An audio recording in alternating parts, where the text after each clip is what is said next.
Welcome and good evening. I'm Lisa Picker with Carroll County Public Library, and I thank you for joining us for what is sure to be a wonderful event. Tonight, returning author Angie Kim will be interviewed by Carroll's own reader of readers, Ted Zaleski. We'd like to thank our partners who make the streaming of this event possible at the Community Media Center. They are helping to keep us all connected while we are apart. I'd also like to encourage you to support A Likely Story Books, a woman-owned business right here in downtown Sykesville. Debbie's store is truly one of the best bookstores in the country, and all of you should go visit her. Angie Kim is the author of the national bestseller, Miracle Creek.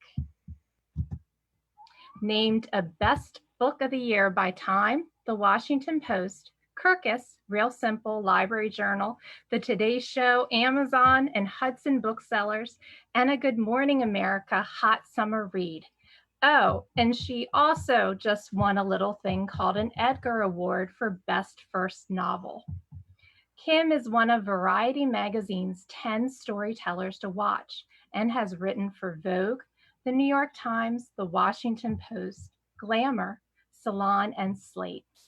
She moved from Seoul, Korea to Baltimore as a preteen and attended Stanford University and Harvard Law School, where she was an editor of the Harvard Law Review.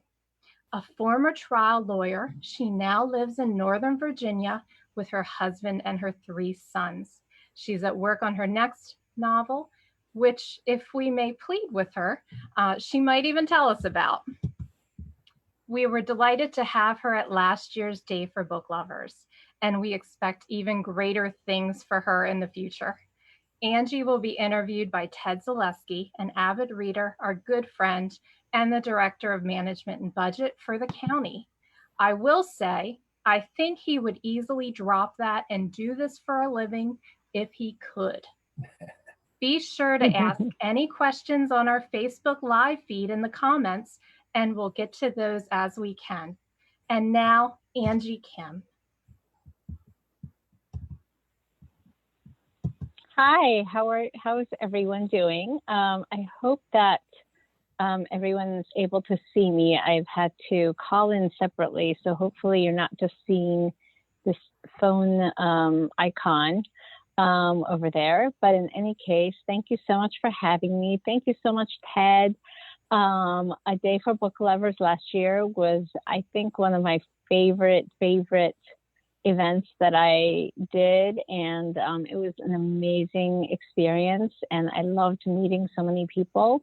And A Likely Story is such a wonderful bookstore, so thank you so much for supporting my work. I really appreciate it. Ted, would you like me to just give a quick intro of the book, and then we can dive right into the questions? Yes, please do. Okay, excellent. So I wanted to say a little bit about Miracle Creek for those of you who haven't read the book or know what it's about. So Miracle Creek is my debut novel. And and it says from Lisa Picker, should I merge Angie's video and audio? Yes, please, that would be awesome. And if that's not possible, I can take 20 seconds and just redial in so that I can do that. So just let me know by chat.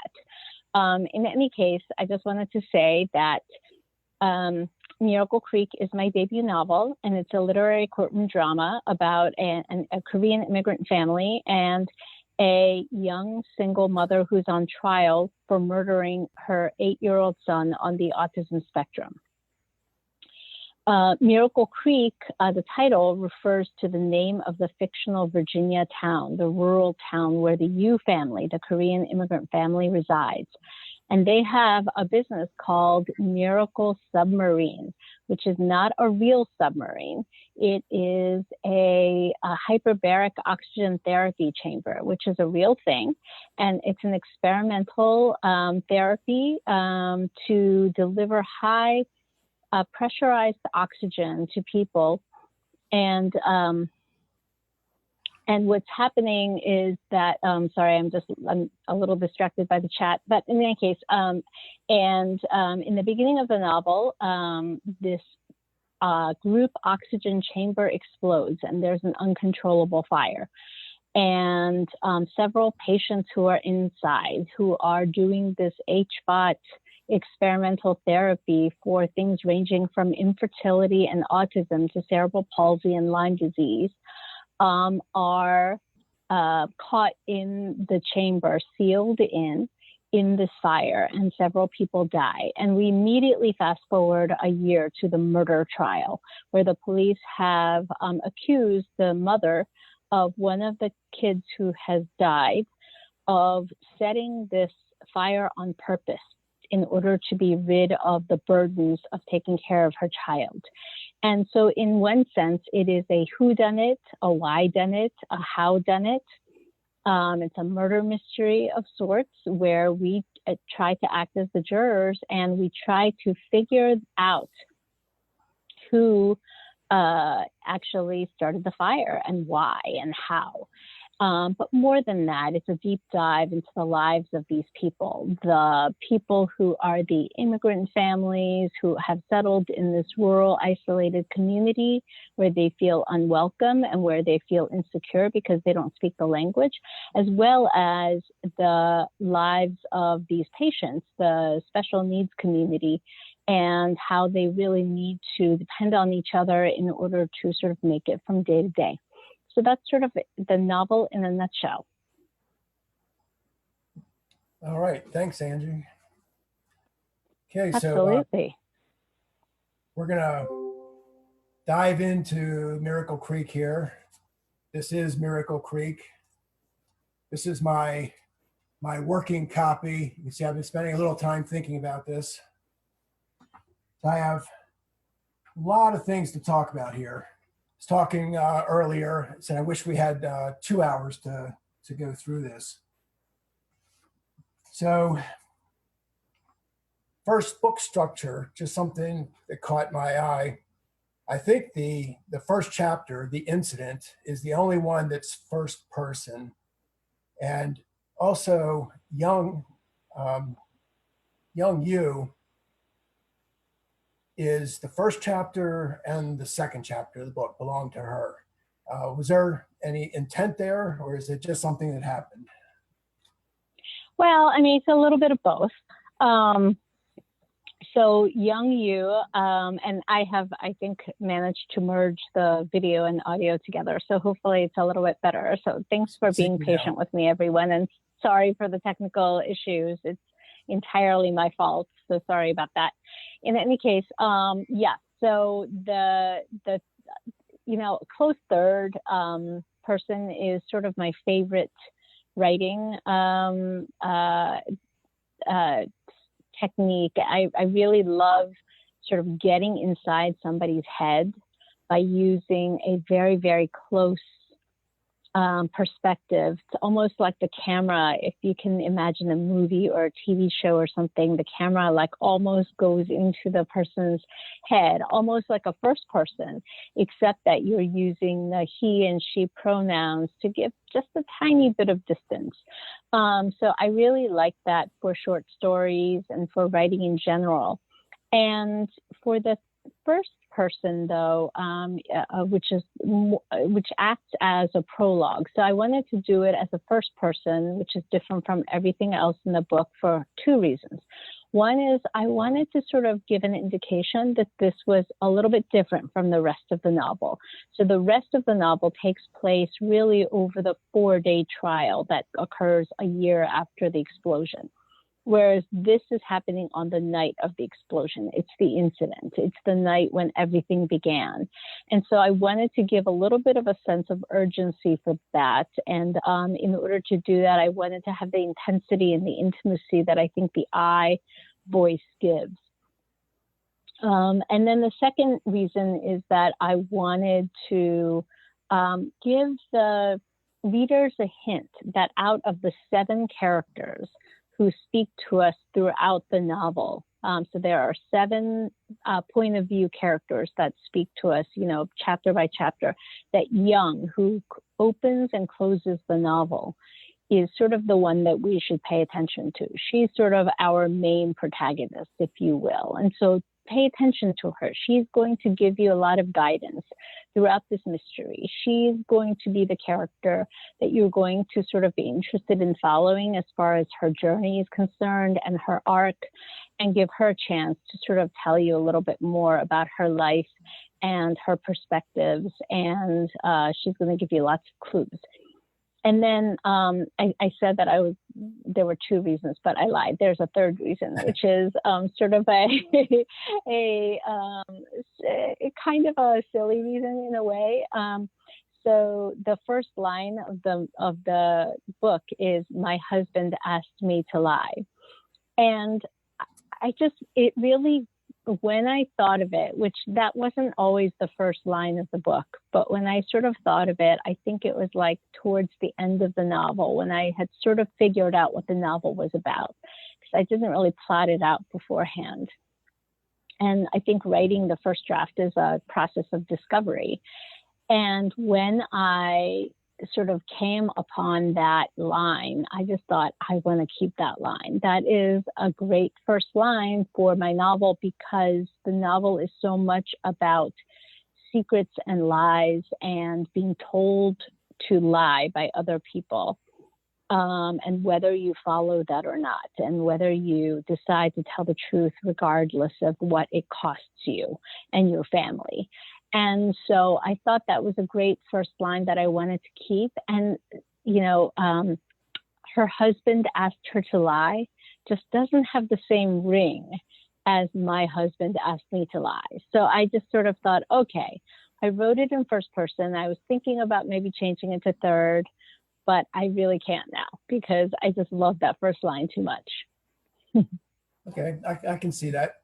You said a couple things there that I try to touch on. You talked about Young and how you saw her as part of the book, and definitely as I was reading it, I was having thoughts about, she's not the person kind of making things happen, but it got hard to see the book without her. She was the one that kind of touched everything. Yeah. And now I want to come back to the lies in just a second. Now, sure. When you talked about the close third person and getting into people's minds, that actually leads right into the second thing I wanted to talk about. What I wrote down was a lot of the book takes place in people's minds. And I was thinking about the book Crime and Punishment as I was reading this. And it was funny, about halfway through the book, Crime and Punishment comes up. If we have time, I want to go back to that again. But can you talk a little bit about this idea of how much of the book is not people doing something, but people thinking about things? Absolutely. I really think that, to me, my favorite stories and my favorite writings are ones that explore the interior life of a character or several characters, rather than sort of, say this happened and then that happened and then that happened. I mean, not that that's not fun, because that can be so fun. But I think that that's one of the things that makes a novel or a book stand out, that makes it so different from sort of a movie or a TV show in so many ways. Of course, like with amazing actors, we can get so many clues into what's going on inside a person's mind, just from a facial expression, of course. So I'm not saying that can't happen, but I do think that there's something special about using the written word to really explore what a person's thinking. And I think that one of the reasons why that's so interesting to me is because, and this sort of feeds into the secrets and lies, is that I think shame is something that I'm really interested in as far as exploring what people think. And I think shame, just because I feel like there's so many things that people think throughout the day, and that's just that they keep hidden inside them, that they are so afraid to expose to anyone, even their spouse or their loved ones or their closest friends. There are just some things that you just don't want anyone to know that you thought, and you're even ashamed of it from yourself. You don't even want, like, you think something and you are horrified by yourself, and you sort of think, I can't believe that I thought that, and I am just going to bat that away and pretend, even to myself, that I've never even had such a thing. I think we all have that as human beings. It's sort of part of being human, but I think that we don't really talk about it. And so I think that's where literature can really come and, and give you a, and give you, an idea that is something that you can explore, that we should know about each other, because that says so much about humanity. And like, for example, in this novel, there are some scenes where some mothers are thinking some horrific things about their kids and the burdens that they have about their lives. And it really goes against this myth that we have as a society, the myth of the saintly mother, the myth of the good mother, capital G, capital M. And I think that's so interesting to me, because I've had some of those thoughts. And I think that many of my friends have had similar thoughts, but we don't really like to talk about it. And so I think it makes all of us feel like we're sort of monsters for having even these momentary, thoughts that we're ashamed of. And I think the more we can expose expose those to light, the more we can sort of get to an understanding, and the more we can sort of have empathy for each other. And I think that's what, novels for me are good for.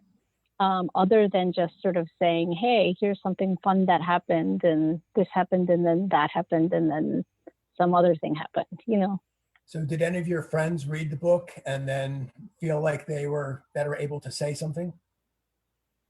Yeah, no, I think so. I think that's been one of the fun things about doing book clubs and things like that, where when I attend book clubs, I actually encourage everyone to please tell me sort of what they thought. And instead of just asking me questions and me sort of, talking, I like to sort of be a fly in the wall as well, and, sort of discuss things as equals among other people. And that's one thing that I've heard a lot, is people saying, these parents are parents in extraordinary circumstances in Miracle Creek. They are parents dealing with, immigration. So being in a land where they don't speak the language, where the culture is really foreign to them.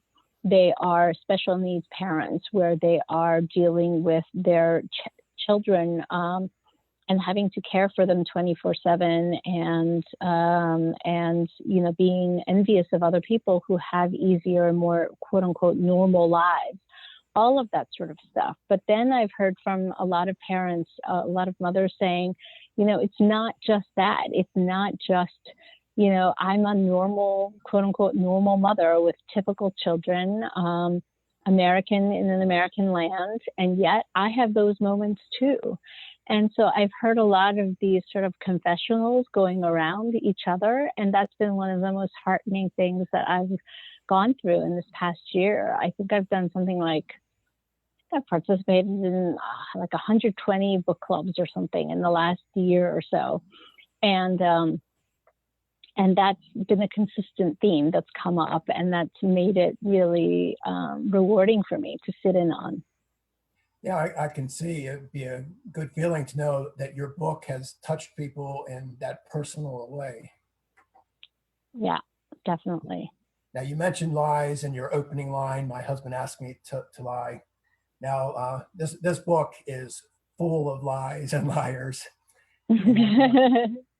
Another structural thing I noticed, and I, again, just wondering if this was part of your plan for how to deliver the book, or if it just emerged from the story.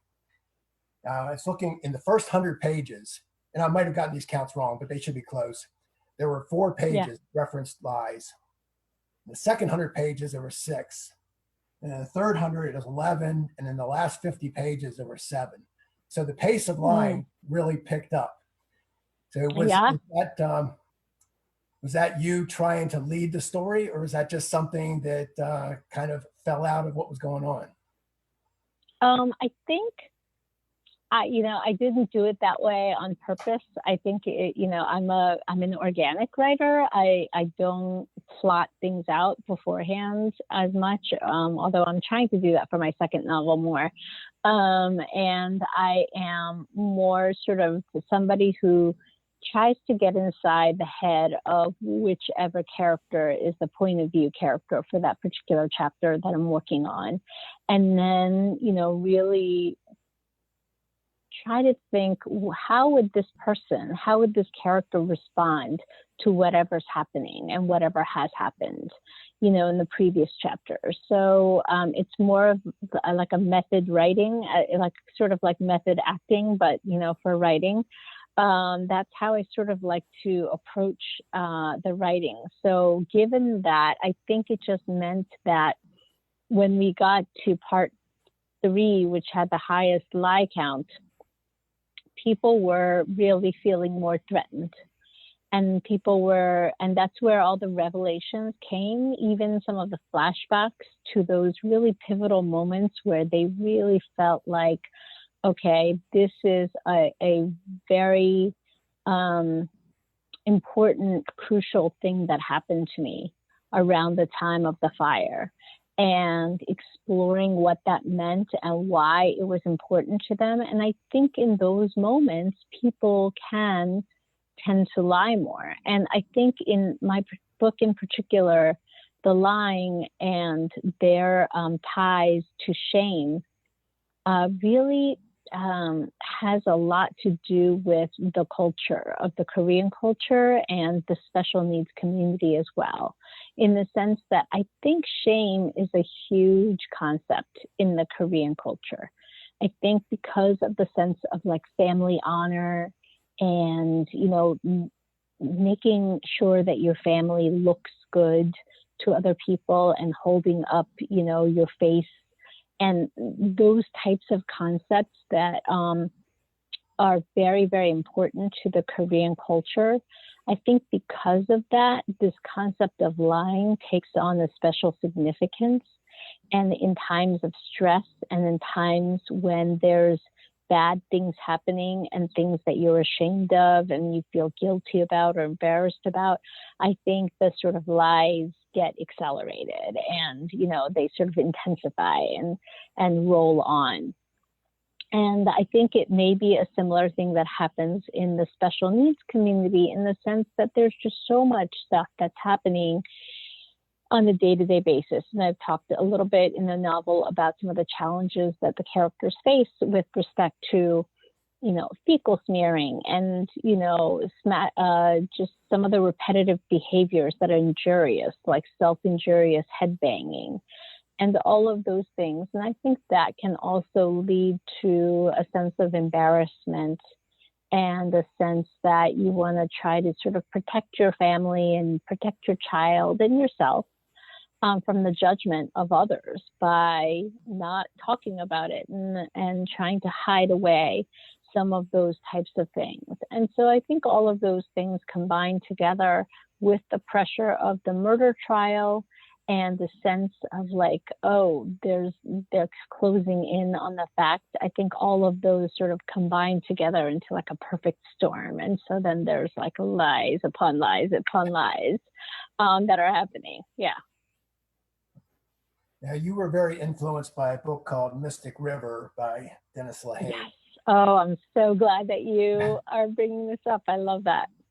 I was going to make a couple comments, ask you one very specific question, but then let you say what you would like to about your experience with that book. First, I want to tell people who are listening, if you are interested enough in Angie to listen to this or watch this, you should be interested enough to check out an article Angie wrote called How Mysterious. Very, very interesting article, very, very useful in understanding some of the things that she's done. And there was something you talked about there that reminded me of another interview I did. And actually, you mentioned Laura Lippman as another writer that you've been influenced by.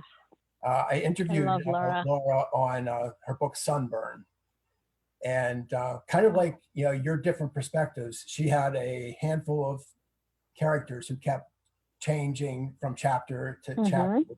And I was talking to her some about that, and she got very excited and said, yeah, let me tell you about that. I assigned each of those characters a color, and I laid out my chapters by color, and I thought it should be visually appealing to me. And then she said, Mm-hmm. and my nephew plays the guitar, and I gave each one a note and had him play the book to me. The thing that you talked about that reminded me of that, you said that you downloaded the audio Mystic River, and you were listening Yes. to it while you were brushing your teeth and combing your hair. Mm-hmm. And you said something like, letting the rhythm and cadence seep into me. Absolutely. Oh, that's good. I love that. Then the question I had, and then you can talk about this.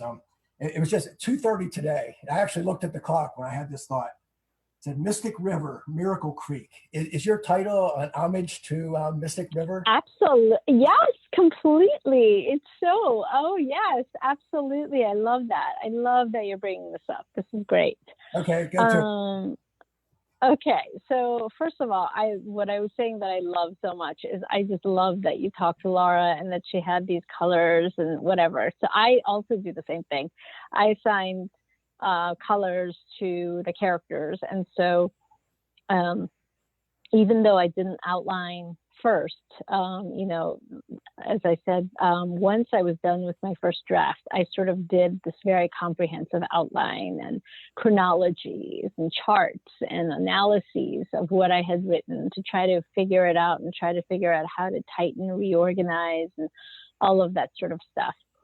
And when I was doing that, I assigned all the characters colors. So everything was color coded by character. So, for example, Elizabeth, the mother who's on trial, was black, and Young was yellow, and Matt was a dark blue, and Pac was a light blue, and so on and so forth. So anyways, I love that. So I'm so glad that you told me that about Laura, because I think I've said this numerous times, but Laura Littman, in addition to sort of being very Baltimore centric, which I love because I came to Baltimore as an 11-year-old from Seoul. And so I have my heart and my roots there.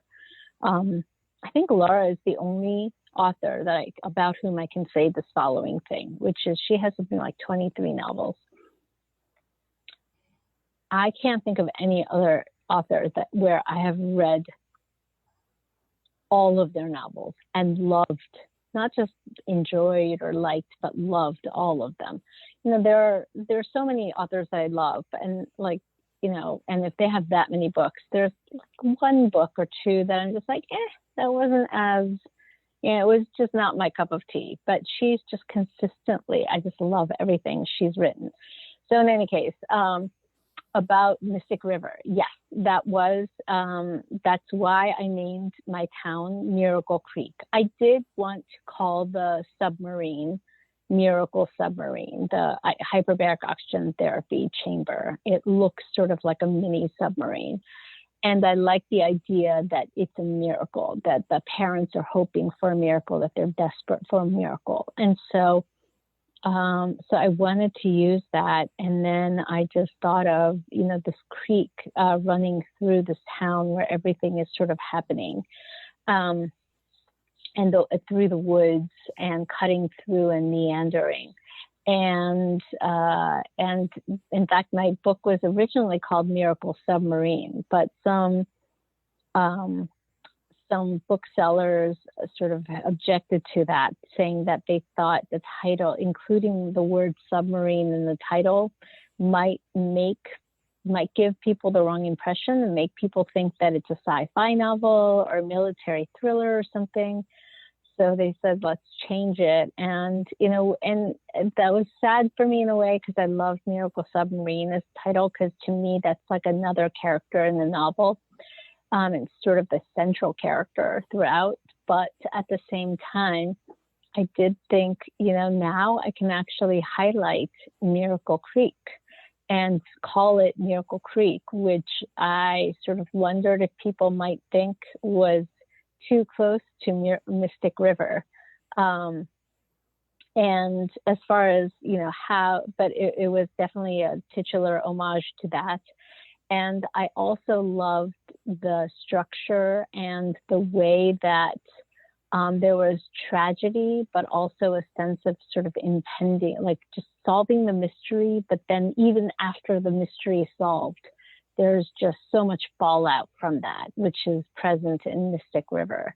And so I really love that as well. And so I tried to follow the sort of plot line to the extent that I could. And that sort of sense of, yes, we're trying to solve the mystery, but even after we get there, there's still other stuff that is tragic that can happen from that.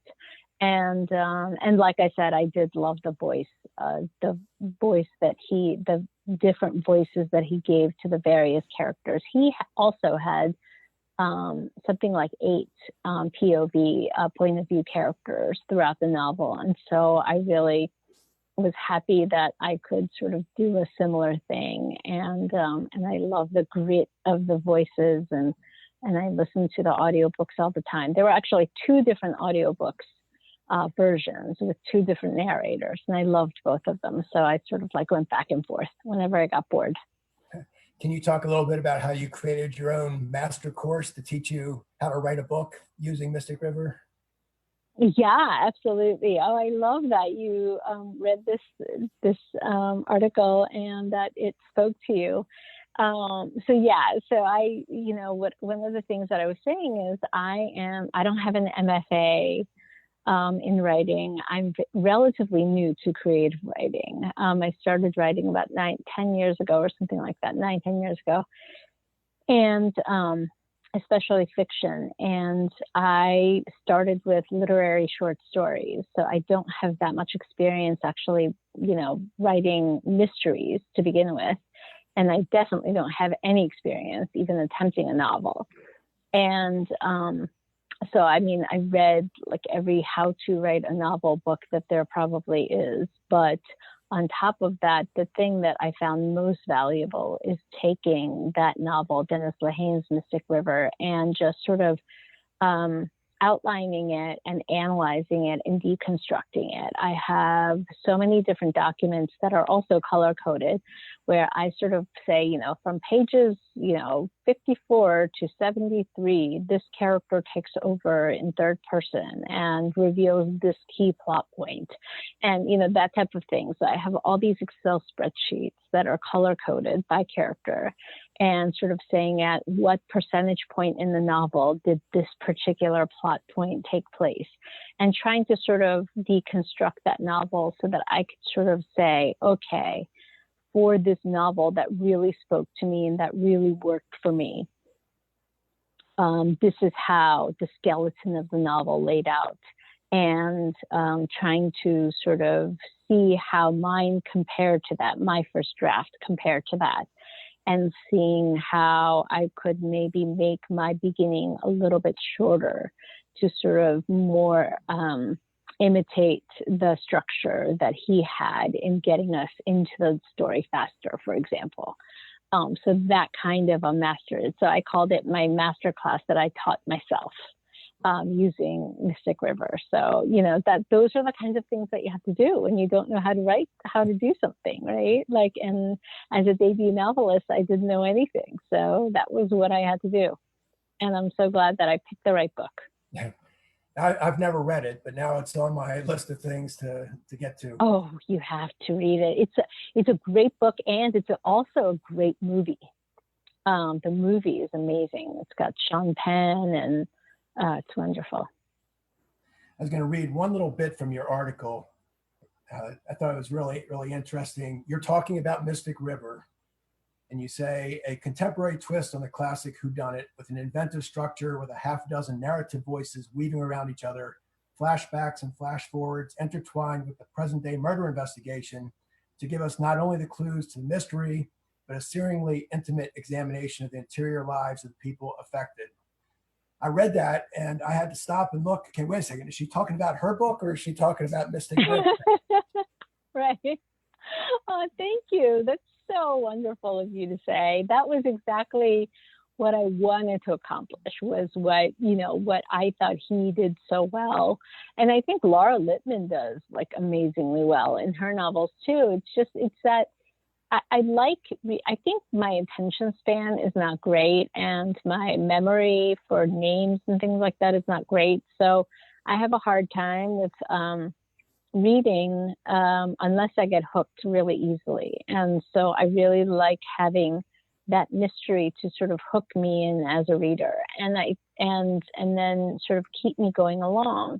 But what helps me to, with some mysteries, I feel like I read it and then, like, a couple days later, I can't even remember what it was about. I remember that I enjoyed it and it was fun to read, but I could not tell you what it was about or like why I thought it was particularly good. It was just fun, in the same way that, a fun summer movie can be.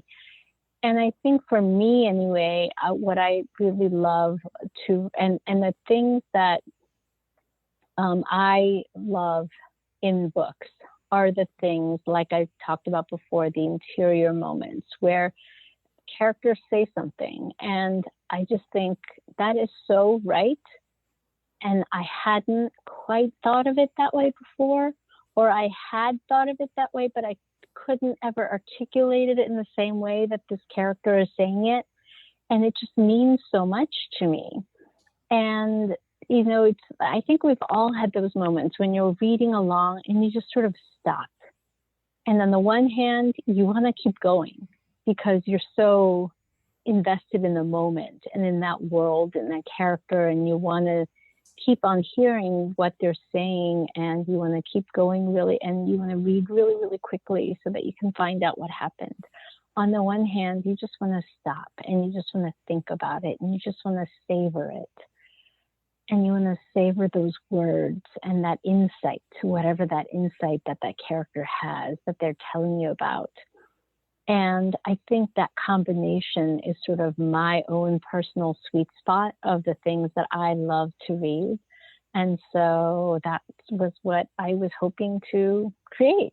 So I'm really happy to hear that you thought that. Yep, success. Great. Okay. We've mentioned young Yu, then her husband, Pak, the owner and operator of the Miracle Submarine. Then they have a daughter, Mary. The relationship between those three is pretty central to the book. And in some ways, particularly the relationship between Young and Mary. Just wanted to mention a couple things and then have you talk some about it. There's one comment that Young makes that I thought was really important. She's complaining about Mary not helping out with things. And Pak says, we didn't give up everything and come to America so she can cook and clean. And she thinks, no, that's my job, I want to say, but I never do. It's like, okay, we gave everything up and I'm still doing this, but she doesn't have to. And then there's a point where Mary says, speaking of her mother, and she hated her for being her mother, for bringing her to a place that made her hate her mother. And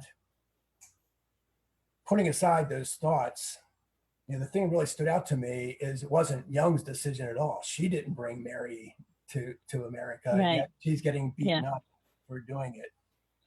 And then there's places where there's one scene where the three of them are holding hands and Young is talking about feeling, even though it's a circle, feeling like she's outside the circle. And then another place where you talk about equilateral triangles and not really existing. So I was just wondering if you could talk about Young and Mary and some of those ideas. Absolutely. So Miracle Creek being my debut novel, I did definitely take the liberties and, take a lot of elements from my own life and put them into the novel, which I think does happen quite a bit with first novels, just because there's so many things that you've been thinking and obsessing about your entire life, and you just want to make sure that you actually get to say it. So I think that does happen a lot. And in my case, one of the fundamental things about this novel that really comes from my own life is this family, the Yu family, and their relationship. The Yu family is basically my family, my own family. And Mary Yu, the daughter, is is basically me as a teenager or preteen. You know, we have the same background as the Yu family. My parents and I came, I'm an only child, and my parents and I came from Korea to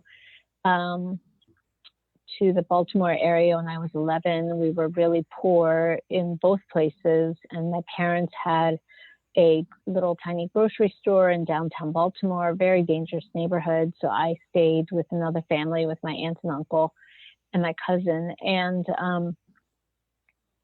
so I was very resentful. And some of those lines that you read are actually taken almost straight from some essays that I had written about that time in my life. And, you know, and I think there's a lot of that sort of mother-daughter resentment, which really in their case, Mary and Young's case, and in mine as with my mother as well, come from the fact that we were so close in Korea. You know, it was just the two of us. My dad was working a lot, and my mom was a stay-at-home mom. So we were always together, and we were so close. And then all of a sudden coming to a land where you feel displaced anyway, and you don't speak the language, your parents don't speak the language, and you see them struggling. So then all of a sudden you are in the position of feeling like your parents are no longer the heroes that you thought that they were. You know, they're not sort of the giants that children, I think of their parents as. So there's that sort of coming of age moment as well. And I think when I make this point, Mary makes this point a lot, and Young does too, is this: when you have three people, I think one way that daughters can really, and not just daughters, you know, all children can really hurt one parent or another to punish them, is by sort of picking one side or the other. And I think parents can do the same thing. Parents can sort of do that in families with siblings by sort of picking one sibling over another, you know, in some ways. And I think these are sort of human failings that we all have. And I think those were sort of the things that in this particular family and in my own family got really magnified because of the intensity of that experience of moving from one place to a place that is, you know, halfway around the world, different looking people, different culture, different clothes, different language, different expectations, different everything. So I think that's what I tried to bring out. And it's something that has been, I think, hard, but rewarding for my parents and me to sort of go through together, as far as them reading this work and then, and then commenting on it and sort of realizing what parts of our own family's experiences are reflected in that. There's another important Mary Young moment, I think. Mary says, you have a voice, why can't you use it? You know, it's funny, when I was making notes in this, I initially wrote it down as, why don't you use it? And something made me stop. And I said, wait a second, no, that's not what she wrote. She wrote can't. So I'm interested in you talking about what you did write, and also wondering, did you ever give any thought to can't versus don't there? I think we definitely did. That's probably one of those words that I went back and forth. You know, there are certain passages that I can tell you exactly when it was and what was happening, whether it was sunny or rainy that day. And, and that's one of those phrases. There are certain places where it might be a comma that I decide, that I go back for 2 hours back and forth on, should that be a comma or semicolon or no comma at all, or should that be an em dash? I mean, these are the things that I do. I drive myself crazy. And that is one of those things that I was like, is it a don't or a can't, and what does that imply about the character? So I think that that's so wonderful that you actually picked up on that, because I think that's the first time anybody has asked me about that particular sentence. And I did go back and forth, and and I think it was more the cadence of it to me, that it just, the hard k, the can't, seemed harsher, and I wanted that to be harsh. I wanted her to be punishing her mother. I wanted, when Young hears that, to feel like a stab, like something is stabbing her. And I feel like the can't is a much harsher word phonetically and sound-wise than don't. So I thought that that was more important than any difference in meaning, which you could sort of quibble and go back and forth with. And I think that moment is also really important to me, because Mary in that moment was expressing what I was feeling myself, which was frustration with Young as the character. Even though Young was I thought Young would be my main character, and that's why I started, the novel with that. And but I didn't like Young in the beginning of the novel. She really frustrated me, and it's so funny because I say this to book clubs, and they laugh, because I say, there's another character named Matt, whom a lot of people end up hating by the end, because he does something sort of despicable, not sort of awful, and just absolutely despicable at the end. It's not really a spoiler, but because you don't know what it is. But Matt, I think you can evolve, and you as the writer can sort of have insights into the characters that don't fully crystallize until sort of midway through.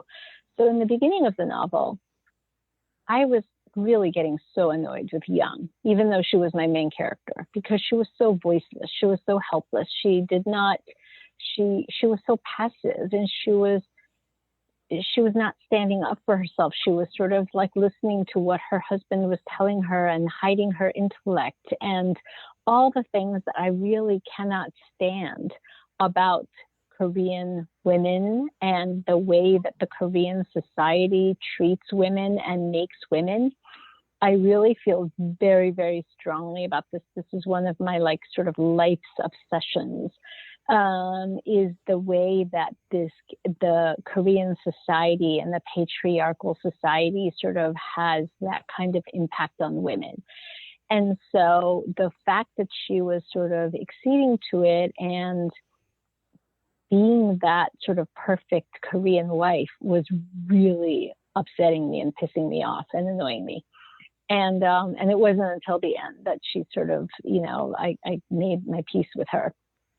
But at that moment when Mary says that, I was just so happy that I could give my own thoughts about how she was being and my frustration and annoyance with her, and have a character like Mary say that to her. It was a relief for me, as the writer. And then on a sort of converse of that, Matt, who is a character that I really liked in the beginning of the novel. And I thought he was sort of funny and, sarcastic, and I felt sorry for him because some horrible things happened to him with a fire, and he, gets injured and things like that.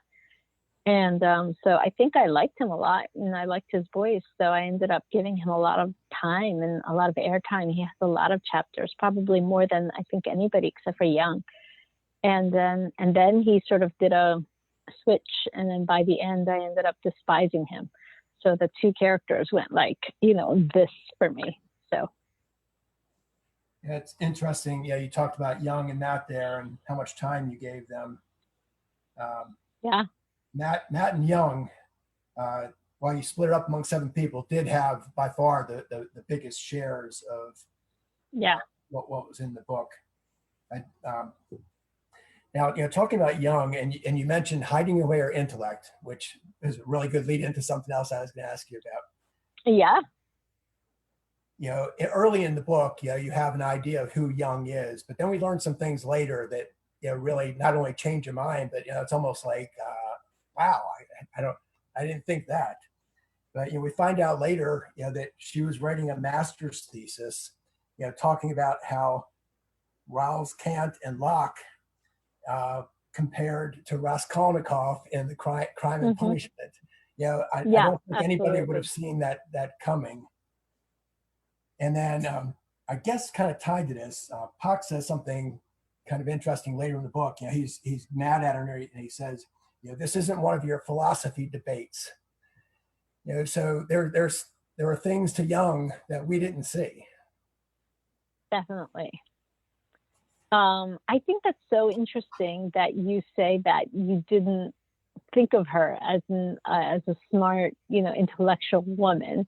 And part of that, of course, is just because she is so annoying in the beginning and not saying anything and hiding and sort of deferring so much to her husband. So, of course, you sort of assume that, you assume that he must be sort of the intellectual one and she's sort of the simpleton or whatever.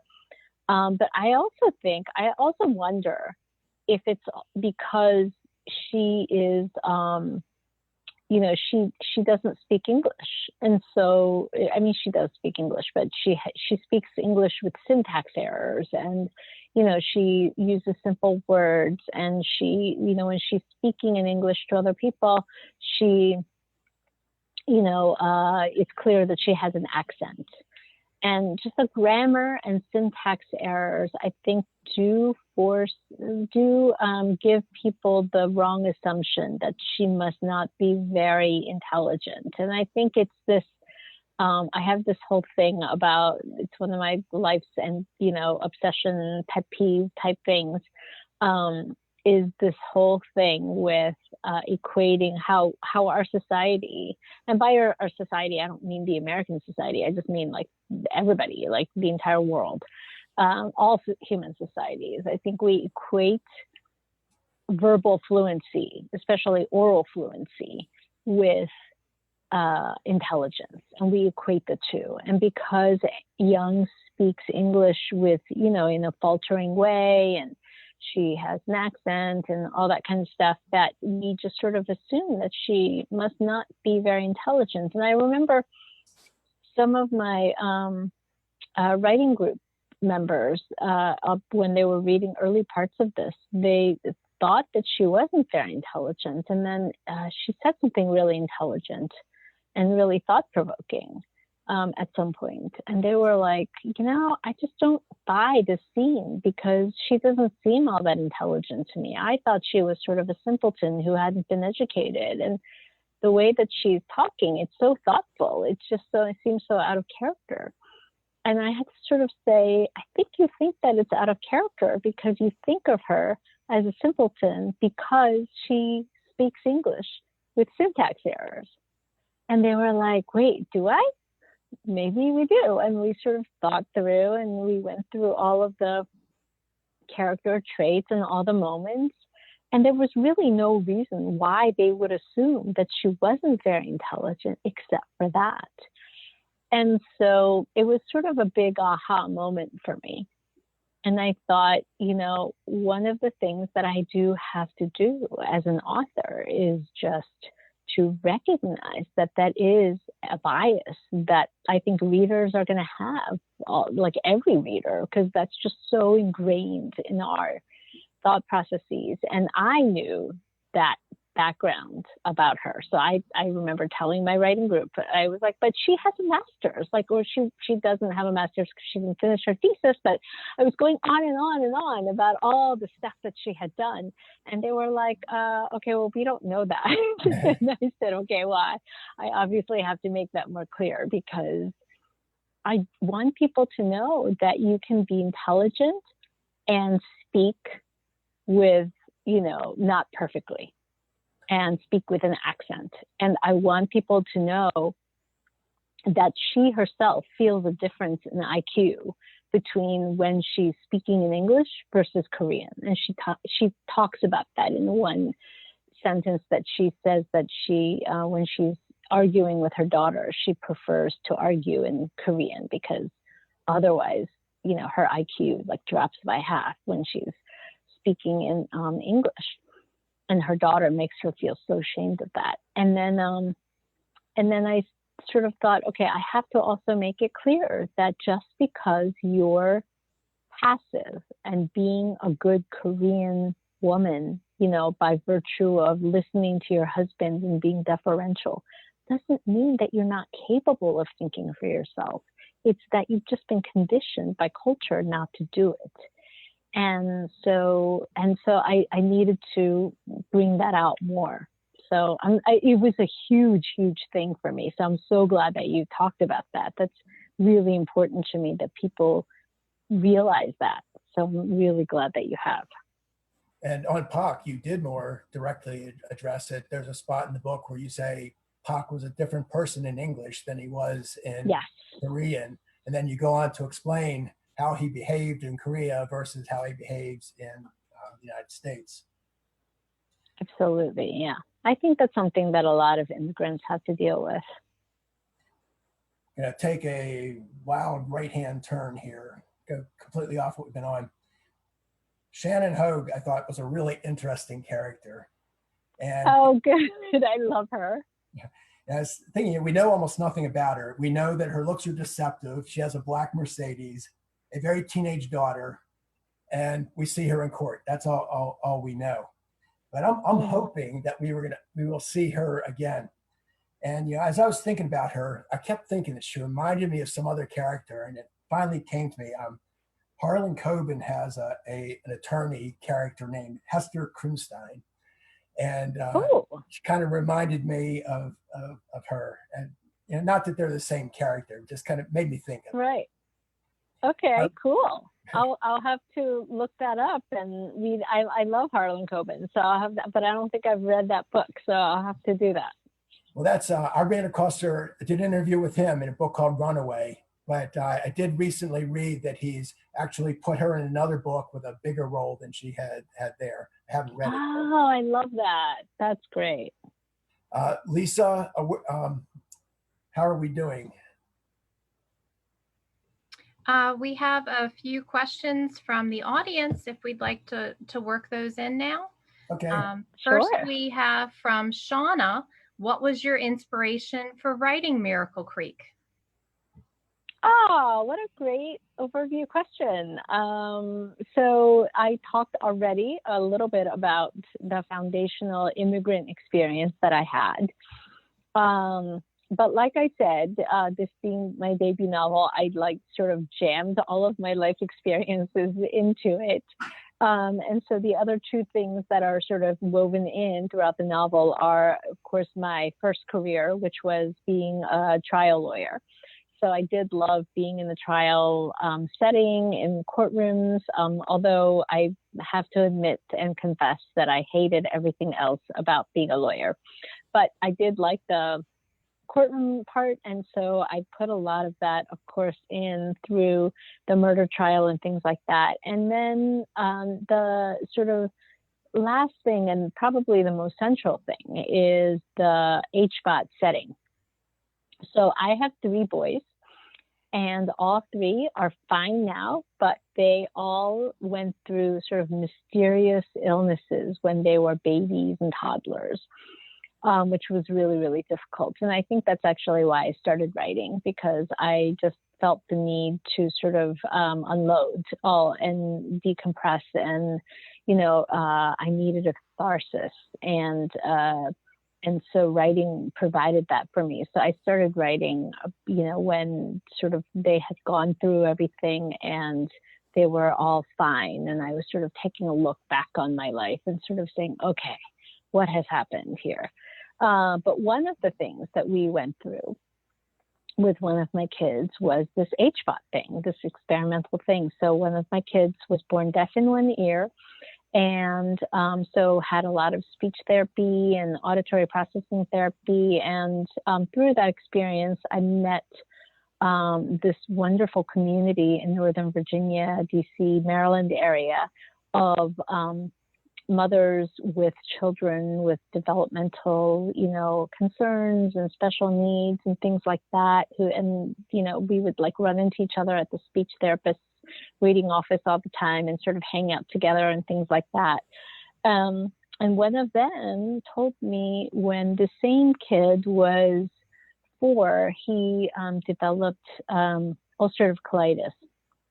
And it just wasn't responding to anything. So he was losing weight. He was throwing up. He was crying that it hurt every time he ate. And so it was heartbreaking, with a 4-year-old. And one of my friends that I had met through like the speech therapy and stuff like that had a child with autism. And she said that she was going to try this thing called HBOT, this group HBOT therapy. And she was going to try it for autism. And one of the things that she was, the articles that she had run across when she was researching it talked about how it was good for pediatric ulcerative colitis. And so she sent that to me. And so we decided to try it. And the first time we saw this group, HBOT chamber, it looked like a submarine. My son, who was 4, pointed to it. And he was like, look, it's a submarine, because we had just watched the Beatles' Yellow Submarine for family movie night. And it was just like that. It had like 4 portholes for the 4 patients who would go inside, just like the 4 Beatles for the Yellow Submarine, except that it was blue, painted blue rather than yellow. So it was our blue submarine. And during that experience that summer, I did, these hour-long dives every day, sometimes twice a day. And it's very similar to the setup in the novel. And it was just such an intense confessional atmosphere. It was this dark, sealed tube that you crawled into and you were sealed into with other people, and you sort of had nothing to do for an hour because you couldn't bring any electronics in, you couldn't bring anything in because of the fear of fire. And so you just sort of like talked about your life, and you compared and contrasted, and just the dynamics and the emotional intensity was so high. And I wasn't a writer at that time, but years later, when I did start writing and I thought about writing a novel, I immediately thought about this chamber, because I thought it's like a crucible. It's a crucible physically because you're sealed in, you can't get out. So what would happen if something, horrible like a fire were to break out? What would you do? So you start thinking of those things, but it's also an emotional crucible just because there's so many feelings swirling inside. The kids all have different abilities, all have different issues. And so just the comparisons back and forth, it was just very intense. So, and very intimate. So, yeah.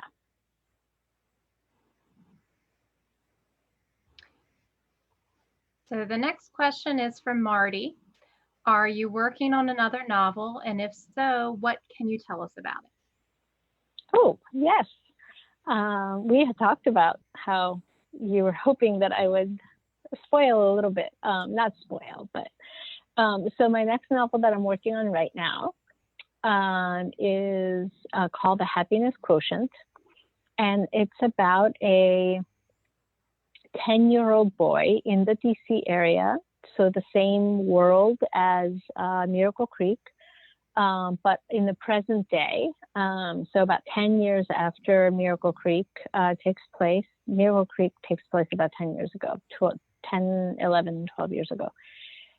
And the 10-year-old boy is nonverbal. He has apraxia and autism, and he goes on a walk with his father, who's the primary caregiver, and only the boy returns home. And because he's nonverbal, he can't tell the family or the authorities what happened. And his older siblings, who are fraternal twins, one boy, one girl, around 17, 18, become obsessed with using the new assistive communication therapies and techniques and technologies to try to help their little brother to find his voice and communicate. and help to solve the mystery of the father's disappearance. And so in that sense, we will get to see, I think, some of the characters. I can't promise anything, but I think we will.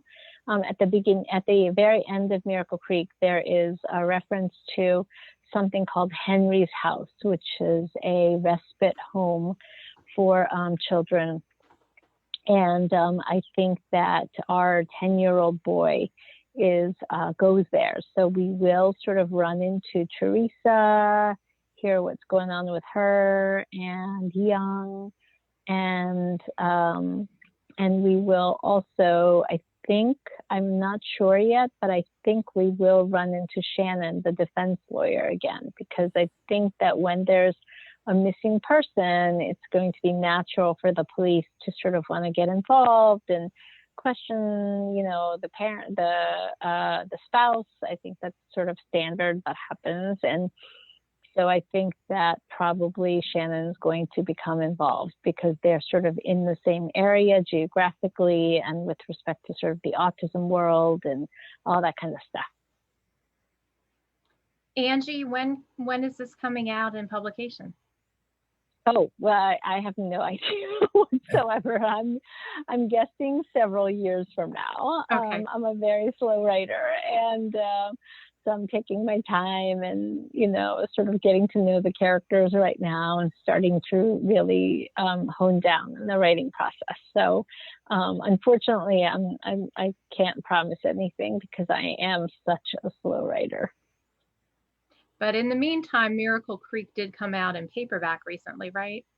Yes. I was so excited. It came out in paperback. It's coming out in lots, I think something like 18 or 20 languages this year. And it's in development for to be turned into a mini series. It's like to a limited series. It's sort of like limited series, like what is it called? The Big Little Lies, like that type of thing. So, well, that's very exciting. The next question we have is from David, and he asks, did you have this ending in mind when you started, or did you change your mind along the way? I did not. Okay, so here's what I knew about the ending. I knew when I started that we would find out who did it. So, there are some mysteries where you just never find out, and that's sort of one of these things. I did know that we would find out who did it. I wasn't sure exactly how, and I wasn't sure who, and I didn't know how it was going to come out, whether it was going to be like a confession or like some cool, courtroom, witness stand revelation, or I had no idea what it was going to be, but I did know that we were going to find out, but I did not know who it was. And so there were a lot of characters that I thought were good suspects, and I had in mind that it was probably one of them, but I wasn't completely sure. And I would say maybe about a year into the writing process, so maybe when I was about halfway through my first draft, I started getting more and more of a clear idea of who it could be, and sort of, eliminating suspects sort of one by one. I think probably in a similar way that I hope that the readers do. There are some red herrings in there right now, but I think the red herrings are not ones that I intentionally placed in there, but they're more sort of people that I thought could be, the people who had done it. So they're more sort of natural, organic red herrings that sort of occurred to me. And the elimination sort of happened, I think, about the same time that I, as the writer, had the revelations as I went along. On people misinterpreting what they're reading, I definitely had a moment like that. I heard some things being said, and I said, oh, okay, I get it now, but I didn't get it. Exactly. And I think that's what's fun, is that for me as the writer, I had the same moments. There was a scene that I can think of very clearly. You probably know which one I'm thinking of, where I just thought, okay, the mystery solved. Now the rest of the book is going to be about the, ramifications, the follow-up of what's going to happen now that this revelation has been made. Like, what's going to happen now? So to me, I thought the mystery was sort of solved halfway through the novel, but then it turned out not to be that case. So, and there were more twists along the way that I myself had not anticipated. So. Next, we have from Melinda. Has writing this book changed you in any way that surprised you? Oh, what a great question. I love that. I mean, certainly it's changed me in the sense that I think of myself as somebody who's not very patient and who doesn't sort of stick with things long term. So I've had 5 careers. I was a lawyer, and then I was a management consultant, and then I was an entrepreneur. And so I just sort of like go from job to job, finding something that trying to find something that I love. So I think the fact that I was able to stick with the one thing, not just even a career like writing, which I've now been at for a long time. But, the fact that I was able to sort of stick with the writing a novel, which for me is a very, very lengthy process, not just the first draft, which took like 2.5 years, but, revising over and over and over again over a course number of years, and, the publication process and all of that sort of stuff. So sticking with one thing, which has been really hard for me in my life. So that's been a good area of growth for me personally. And then I think from a thematic perspective, I do think that one thing that I didn't really think that I didn't intend to write about, but that has really come out and surprised me after the book was published, is that just how much this issue of the dispelling this myth of the good mother has really seemed to resonate with people.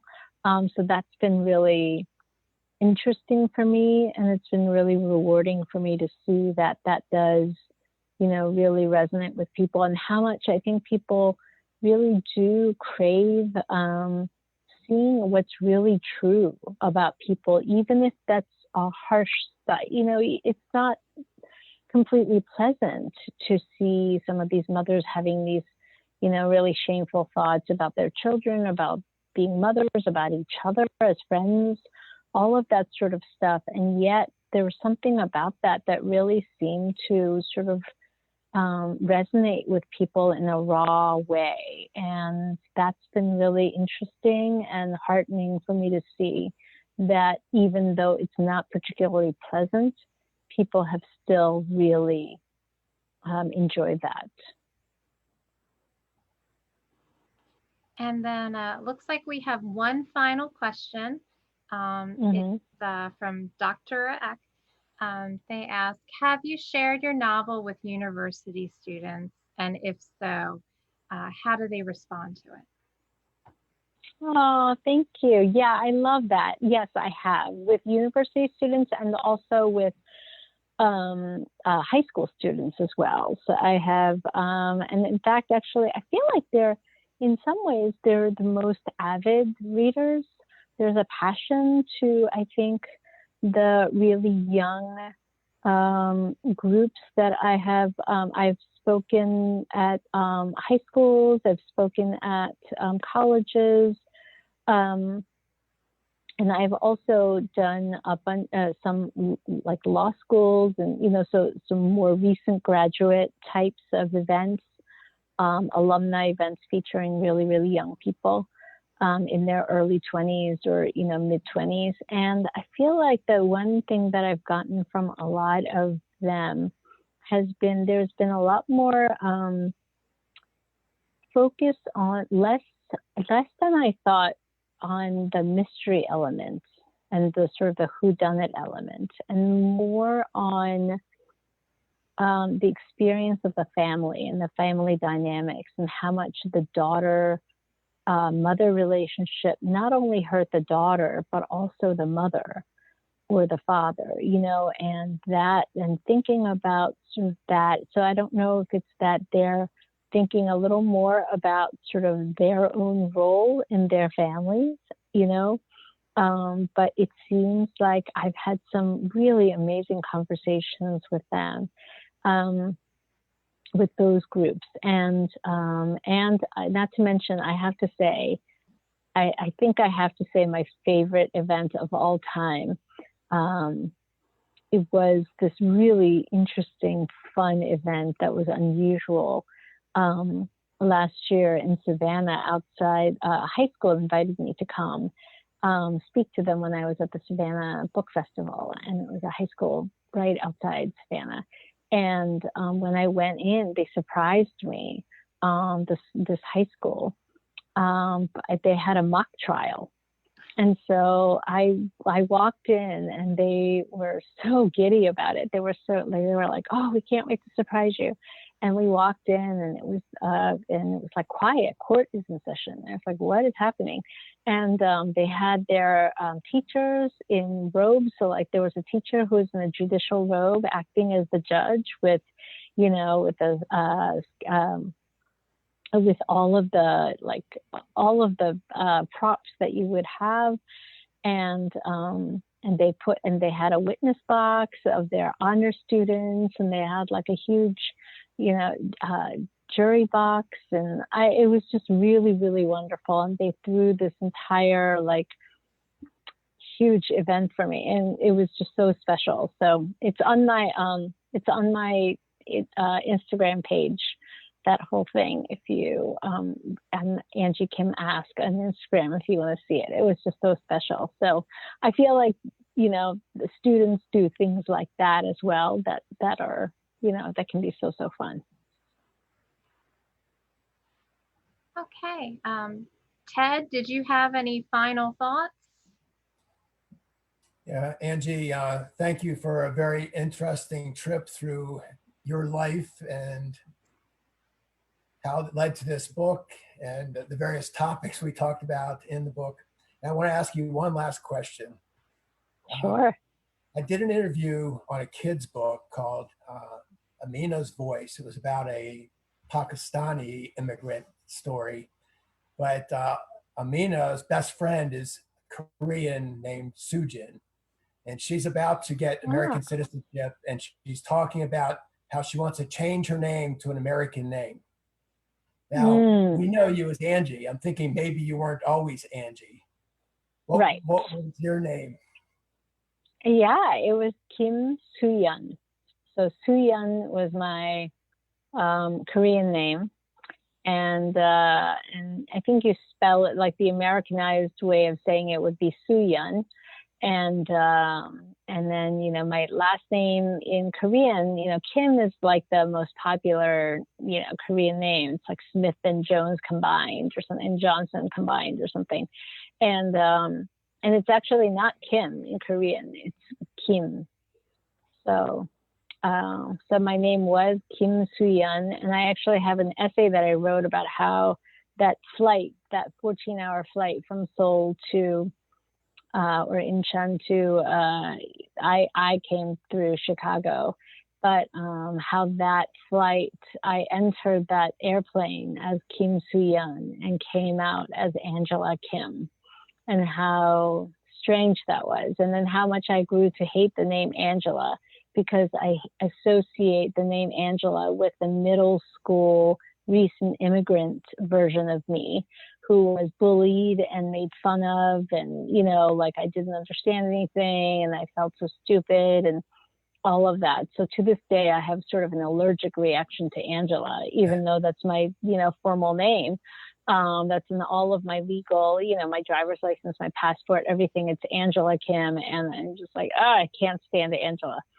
Because I just, to this day, anybody says Angela, and I just think of that little girl who just didn't know anything and who just felt so embarrassed by everything that I did and said. So, yeah. Well, thank you. It's been fun. Thank you so much. I really, really love this. Thank you so much for having me. Thank you so much for the insightful questions. Thank you so much again for the amazing event from last year, which I loved so much. And thank you so much for supporting your local independent bookstore, hopefully, and your library. Yes. We thank you all for joining us. For many more events like these, log on to library.carr.org. Have a great night.